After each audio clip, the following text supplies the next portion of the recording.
जय हिंद मेरे प्यारे दर्शकों, मैं विशाल कुमार। इस बार हम बताएंगे आपको अल्फोंसो कॉटी। अल्फोंसो कॉटी एनुअल फिजियोलॉजी के यूनिट में आपको साइंटिस्ट के फॉर्म में आपको बायोलॉजी में पढ़ना है।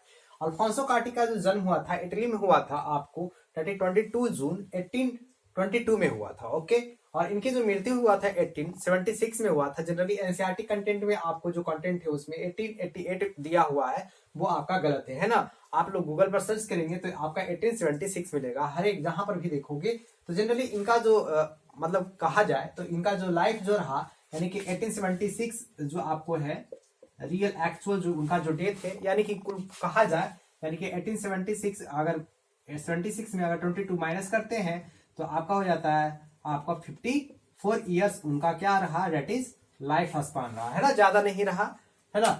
देखते हैं ये जो आपको जो साइंटिस्ट थे इटली के रहने वाले थे, इटली आपको यूरोप में है।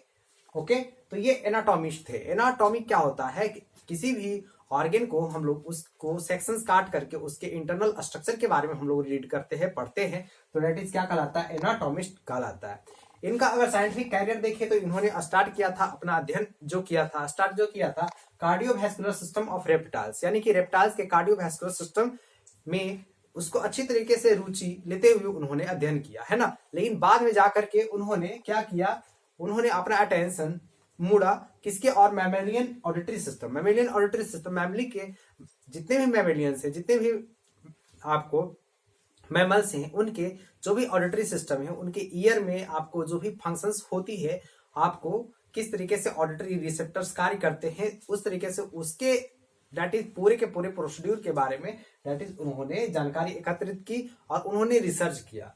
तो इनका जो अटेंशन है मेन जो है पढ़ाई के बाद that is mammalian auditory system के ऊपर। तो मैमेलियन ऑडिटरी सिस्टम के ऊपर क्या था, अब देखना है आगे कि इन्होंने किस तरीके से तरक्की की है ना। तो 1851 में 1851 तो 1851 ज्यादा नहीं, आपको दैट इज कुछ ही साल में 29 साल में लगभग उन्होंने एक पेपर पब्लिश किया। उन्होंने एक पेपर पब्लिश किया तो उसमें कुछ डिस्क्रिप्शंस दी कि आपको क्या होता है कि हमारे कान में है ना, ईयर में क्या होता है, एक ऑर्गन ऑफ कॉटी होता है। तो अब जानना है कि ऑर्गन ऑफ कॉटी क्या होता है। तो ऑर्गन ऑफ कॉटी क्या करता है, यह एक हेयर्स लाइक सेल होता है ना, जो कहां पर प्रेजेंट होता है, कॉक्लिया के बेसल मेम्ब्रेन के आपको डेट इज टॉप पे आपको प्रेजेंट होता है।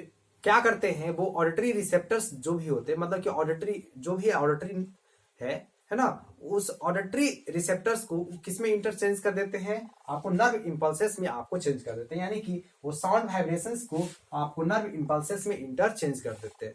तो इस तरीके say that is organ of कॉटी का काम है ना। तो ऑर्गन ऑफ कॉटी नेम इसी साइंटिस्ट के नेम के आधार पर आपको दिया गया था। ओके, तो इस तरीके से मैंने आपको अल्फोंसो कॉटी के बारे में बताया। तो जनरली ऐसा नहीं है कि इन्होंने पढ़ा कार्डियोवैस्कुलर सिस्टम ऑफ रेप्टाइल्स, उसके बाद क्या हुआ कि मैमेलियन ऑडिटरी सिस्टम पे आपको टर्न हुआ, तो ऐसे ही नहीं कि इसका डिस्कवरी हो गया। जनरली 100 से ज्यादा आपको डेट इज कॉकलिया को अलग अलग प्रकार के एनिमल्स कलेक्ट किया, उनको सेक्शंस काटा, उसके इंटरनल फीचर्स के बारे में काफी डिटेल तरीके से स्टडी किया। बाद में जाकर के उन्होंने अपना जो है एक पेपर पब्लिश किया है ना, तब लोगों को पता लगा।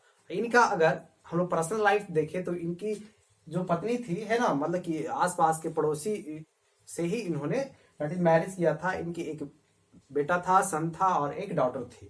ओके, लेकिन क्या हुआ कि ये जो पेपर पब्लिश हुआ था 4 साल के बाद ही इनकी शादी हुई थी, लेकिन 6 साल के बाद इनकी पत्नी की अकस्मात क्या हुआ कि मौत हो गया। तो उनके जो बेटा बेटी थे उनका भी क्या हुआ, डेट इज लालन पालन जो भी था, लालन पालन पोषण बेटा बेटी का इनके हाथों चला आया है ना। इतना ही नहीं हुआ, साथ ही साथ क्या हुआ, इतना बर्डन आ गया कि धीरे धीरे इनका शारीरिक प्रॉब्लम है ना, आपको गठिया बीमारी हुआ, जिसमें आपको चलने में काफी तकलीफ होने लगा है ना, और धीरे धीरे वो विकलांग हो गए, अपंगता का शिकार हो गए। तब जाकर के आपको 1876 में उनका देहांत हो गया। ओके, इस तरीके से उन्होंने इटली में ही जन्मा और इटली में ही उनका देहांत हो गया। लेकिन इस बीच में उन्होंने कई देशों में आपको भ्रमण किया, जैसे वियना है ना, तो डेट इज वियना आपको, और बहुत सारे 2-3 है डेट इज आपको लंदन वगैरह, ये सब अलग अलग। ये जो है कॉलिकर और भेचाऊ जो साइंटिस्ट है उन्हीं के टाइमलाइन के आपको डेट इज थे। इनको अगर देखा जाए तो ये अच्छे मतलब कि रुतबे फैमिली से आते थे। इनके जो फादर्स थे है ना, इनके जो फादर्स थे उनकी संपत्ति, उनकी जैसे उनकी फादर्स की मृत्यु जब हुई थी तो इनकी संपत्ति आपको डेट इज विरासत में मिली थी जनरली, और उपाधि भी थी इनको मिली थी। और इनको दैट इज पैसिनेट करना। पैसिनेट मतलब कि इनके फादर के एक दोस्त थे, उन्होंने ही आपको फिजियोलॉजी के क्षेत्रों में दैट इज पैसिनेट किया था। तो हमने आपको बताया अल्फोंसो कॉटी के बारे में। हम लोग मिलते हैं नए नए साइंटिस्टों के साथ अगले भाग में, अगले कड़ी में। धन्यवाद। जय हिंद, जय भारत।